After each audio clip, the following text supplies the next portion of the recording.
My question is, how do I know I'm ready to even think about doing this work? How do I know when I've kind of have my authentic lived experience? I've heard about these positions. I'm really interested. I'm inspired by all of you. How do I know when I'm ready? So when I'm speaking to someone, or if I'm doing family partner one-on-one training with a group, I always tell them that that you are ready to become a family partner when you are wholeheartedly healthy. And by that, I mean that you have accepted everything that you went through. You have accepted and understood the challenges and the barriers that you've had to cross and you had to fight up against to make it through all those obstacles. You understand the diagnosis that your child has gotten. You might not understand the diagnosis, but you understand that your child has this diagnosis. You have accepted the diagnosis that your child have. You have accepted and understood the other service system that you've had to have involvement with, whether it was Child Protective Services, whether it was Department of Juvenile Justice, all those entities that you have crossed, whether you voluntarily went or someone sent you there. But you have accepted that and you have worked through that and you have put a plan in place to be able to accept those challenges, work on all the things that you needed to work on and said, okay, I've done my job. I've done what I needed to do. I know what happened. I know how I got here. I know how my life needs to go from here on out. Now that I've done that and I have a voice to share, I'm ready. Is it going to always be easy? It's not. Are you going to have a little bit of a flashback? Are you going to be in a situation around the table where something may trigger you? It may, but it doesn't mean that's the end. It doesn't mean that, oh, I had this to happen to me. I can't do it. Let's stop. It's all about those techniques that we're going to teach you in Family Partner One-on-One to be able to work through that. We all go through those challenges throughout life. But when you know that you can wholeheartedly say that my child has this diagnosis, I understand it now. I'm okay with it. I've had this involvement and I know why I was there and I'm okay with it. You're ready. You're ready. If you have to second guess yourself, I would say take your time, walk a little slower and continue to just work with yourself, attend different trainings, maybe connect with Fred or someone to be able to get that technical assistance, do some shadowing. Fred and Chandrika.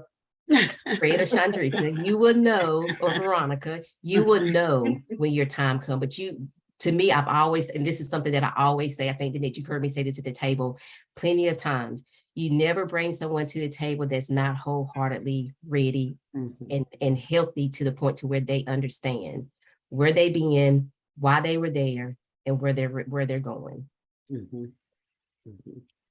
Yes, I've heard you say that before. And I so appreciate kind of that definition because, I think sometimes people will hear that and be like, okay, we're looking for perfection, right?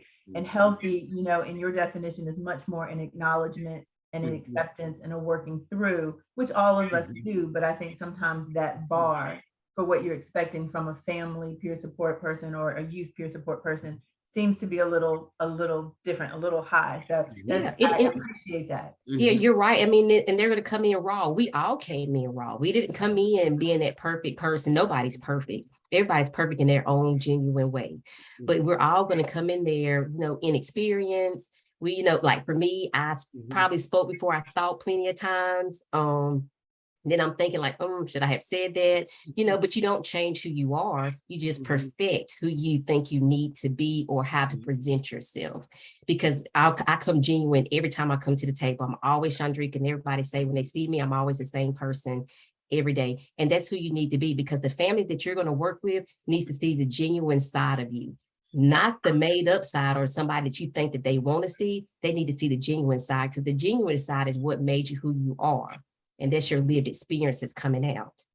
And that's the support that they need. Danette, can I support some what Chandrika is saying? When we talk about readiness, it is a challenge for us as families to put our vulnerabilities out there. Because it doesn't mean, okay, you have to have a college degree, you have to have this income or not.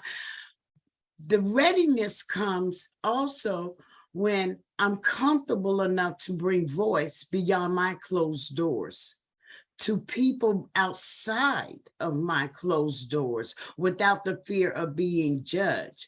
And actually, what a lot of people are not aware, or society or systems or agencies are not aware of, is that we as families, part of our readiness, we have to address some of our own personal family members, okay? We're going to be judged when we make a decision to share our life behind what our culture and our family is. Some cultures are, we're going to pray on it, we're going to anoint you, we're going to take it to the altar. We're going to we don't tell our family business beyond this closed door.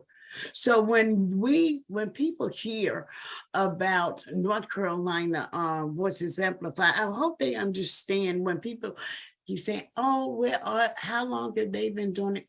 This is a seasoned team who is truly phenomenal in what they do. They support people in readiness by having those individual conversations to be able to say, oh, I get it. Especially when you speak to readiness, like Chandrika said, if something in a conversation may bother us, it could be a trigger. And very well so. I've been doing this for 40 years. Lived experience as a parent, a caregiver, kinship giver. It's not always the same. So she's absolutely right. And then feeling supported. And that's what I think, I know that this team of North Carolina Voices Amplified bring to the table, any table, every table, is the support of understanding and non-judgmental. Danette, Kyle mentioned something about having to live with your own insecurities and your own challenges within your own mental health, and get up and go forth. Yesterday was a rough day for me, a very rough day.